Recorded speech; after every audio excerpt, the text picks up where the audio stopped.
insane episode, Crew, with Garp taking on the dog in the skins. And the haters are gonna have a rough time today. Since today, little Koby is going to show that he's now a man. Episode 1122 of One Piece begins with a classic flashback of the Blackbeard pirates, who were, guess what? Capturing sailors as prisoners. It's practically become a hobby for them, right? But then, amidst all this chaos, the brilliant mind of Koby emerges with an idea worthy of a 90s action movie. What if I make a deal with Blackbeard? Yes, because negotiating with super reliable pirates is always an excellent idea, right? His proposal: free the sailors and take me as a hostage. Blackbeard, of course, doesn't take it lightly and makes a basic joke, calling Koby a show-off. Like, oh, look at this guy thinking he's worth more than 800 sailors. But deep down, he knows Koby is worth it, or at least worth the drama, and ends up accepting the deal. The result: Blackbeard releases the sailors and takes our dear Koby in their place. Quite a deal for someone. Next, we have that classic rookie training flashback, where Koby, all innocent, is learning from Master Garp. Garp's dilemma. A philosophical and sensitive situation. You're going to save a baby and an elderly person, but you only have room for one. Who do you choose? Koby, all heroic, replies, I'll save them both and sacrifice my life. Sounds like superhero stuff, right? But Garp, with all his wisdom, throws a pencil at Koby's forehead and shouts, wrong. The correct answer: leave the old man. He's been on a life promotion for years. He's going to expire any day now anyway. Simple and practical. Garp knows his stuff. Back to the present, on Pirate Island, tension is rising. A giant hand made of sand is about to descend from the sky and crush everyone who is being rescued. Because, of course, a giant hand has to complicate things even more. The sailors panic, Koby freezes in nervousness, and starts blaming himself for everything, thinking he's going to send everyone to limbo with this brilliant decision to be a hostage.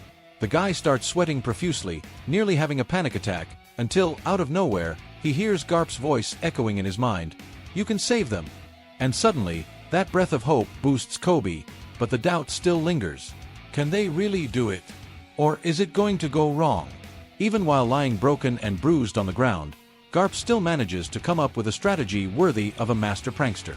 With the utmost calmness, he says, I'll create an opening for you to complete the mission. Easy, right? The mission is practically a three-piece puzzle.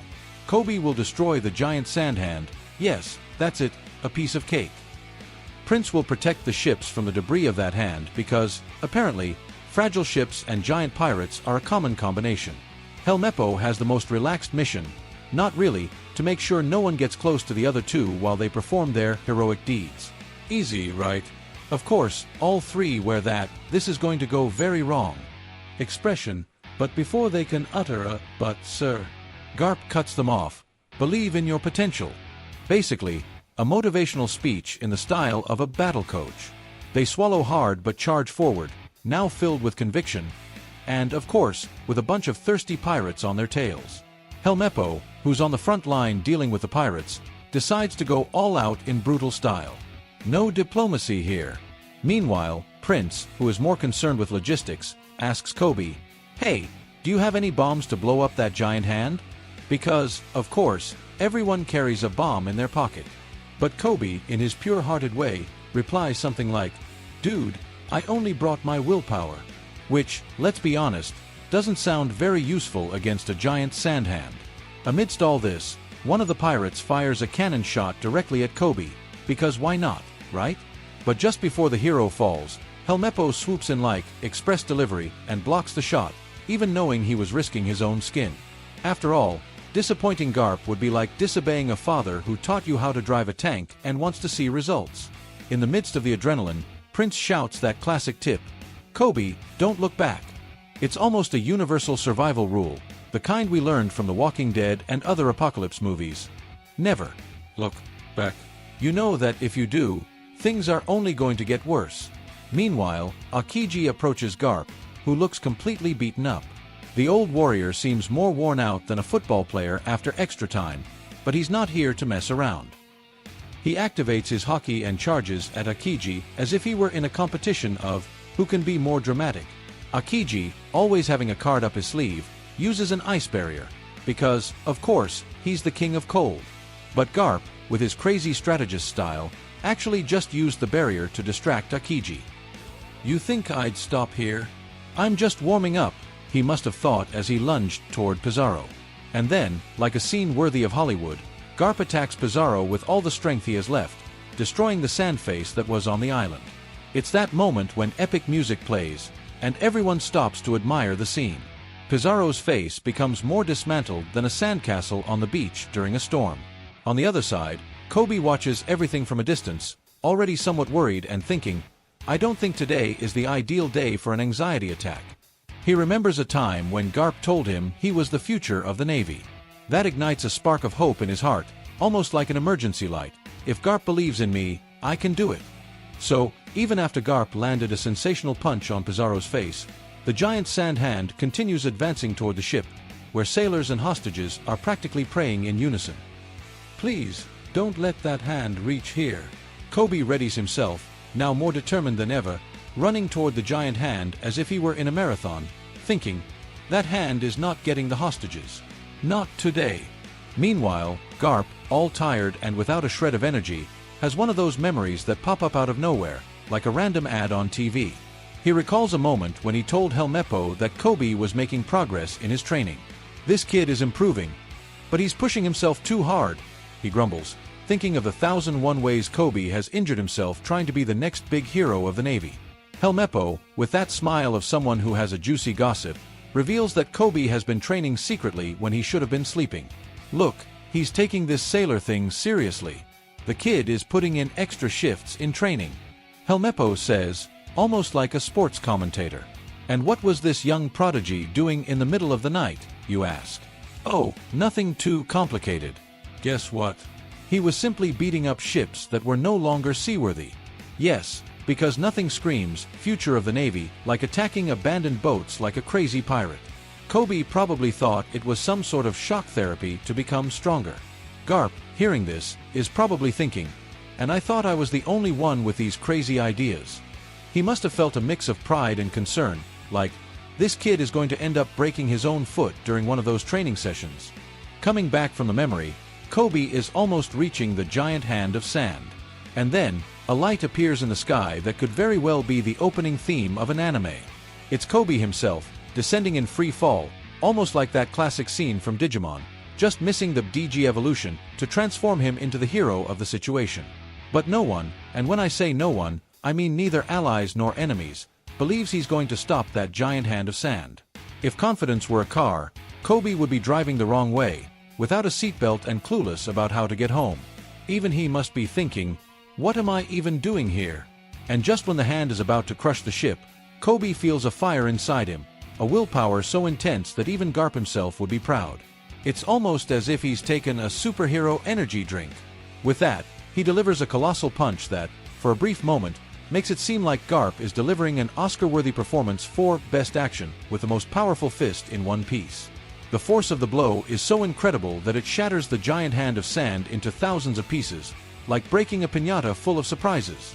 The impact is so strong that it echoes across the island, even making the birds freeze in shock, wondering, what was that? An explosion or just a new episode in Koby's life?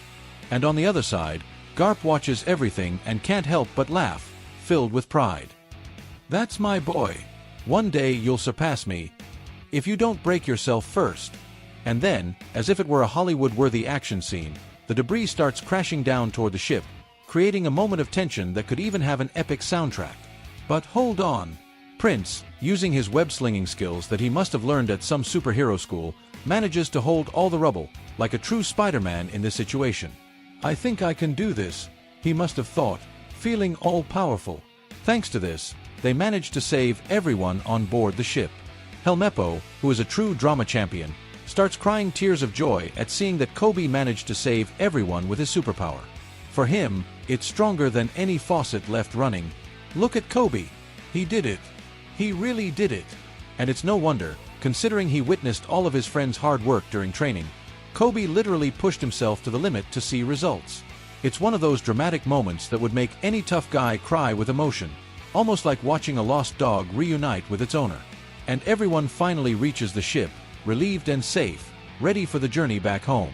From a distance, Garp manages to communicate with them through one of his den mushi, which honestly looks more like a Stone Age cell phone. Toshiji urges him to hurry to the ship because they're just waiting on him to complete the celebration. But he replies, in that tired voice of someone who doesn't want to deal with anything anymore, "Get out of here. You can leave me behind, no problem." Of course, no one agrees. Apparently, the concepts of priority and self-preservation aren't on Garp's mind. He insists that the safety of the rescued is what matters. "Don't worry about me. I can handle it. This is Garp, and I'm like a superhero, remember?" But the folks on the ship are thinking, "Superhero or not, you're not leaving us, old man." And so, the future of those who will become great Marines turns into a true drama worthy of a Mexican soap opera. Koby, with tears in his eyes, begins to cry. "I didn't want to leave Garp behind," he thinks, but he knows it's time to say goodbye because, after all, it's the duty of a Marine, even if it means leaving his mentor almost completely frozen. Meanwhile, Garp, who must be feeling colder than an avocado popsicle, is lying on the ground, still laughing, even with his frozen face. It's as if he's thinking, "Who would have guessed I'd end up being the real snowman in this situation?" But the situation isn't funny at all, as all the pirates on the island surround Garp, like they're having a photo op with their idol. Akiji, with his calm demeanor and a smile on his face, continues to freeze Garp's body completely, and with every passing second, it seems like he's about to win the award for Ice King. Meanwhile, Koby bids farewell, thinking, "Go on, Garp. Don't let the cold steal your spirit. I'll see you next time when I'm an admiral." And the next day, the news spreads. It's reported that hero Koby, along with several victims of the pirates, has been rescued. The marine world must be lining up to see Koby's new poster, "The boy who cried but saved everyone." And as if that weren't enough, news also arrives about the chaos that Luffy is causing on Egghead, the island of the future. Just another normal day in the life of our beloved pirate, isn't it? That's life in the Marines. Saving people, dealing with pirates, and, of course, surviving Luffy's antics. What did you think of this episode? Koby just leveled up, right? And what about Garp? Did he really go down for the count? How do you think Luffy will react when he finds out what happened to him? Don't forget to subscribe to the channel, and thank you very much for watching my recap. Thanks.